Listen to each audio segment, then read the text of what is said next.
gouvernement au 49-3 pour faire passer en force la réforme des retraites. Et Édouard Philippe s'est justifié hier soir sur TF1. Le Premier ministre a dénoncé, je cite, la logique d'obstruction assumée d'une partie de l'opposition.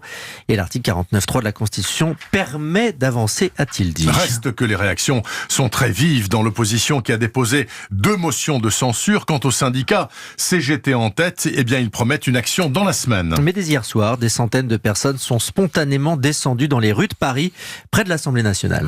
On nous parle du coronavirus et puis on en profite pour nous glisser le 49.3 à l'intérieur. À se demander lequel des deux est le plus dangereux d'ailleurs. Je veux bien qu'on ne soit pas dans une dictature, mais quand même on est face à un acte autoritaire et je trouve que c'est absolument scandaleux. Voilà. Donc je suis immédiatement venue ici. C'est pas parce qu'ils nous sortent leur 49.3 qu'on va s'arrêter là. Au contraire, je pense que ça va encore redonner une force au mouvement.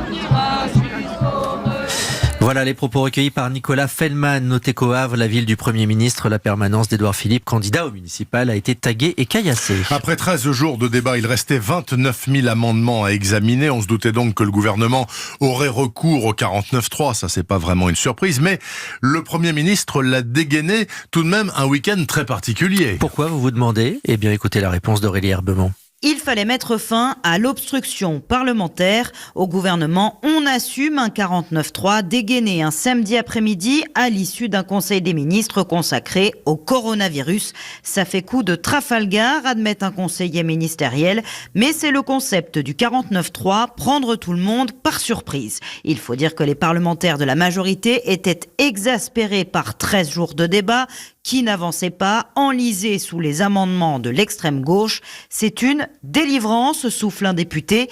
Les gens ont bien vu que l'opposition est irresponsable, veut croire un autre. La blague avait assez duré, tranche même un proche d'Édouard Philippe.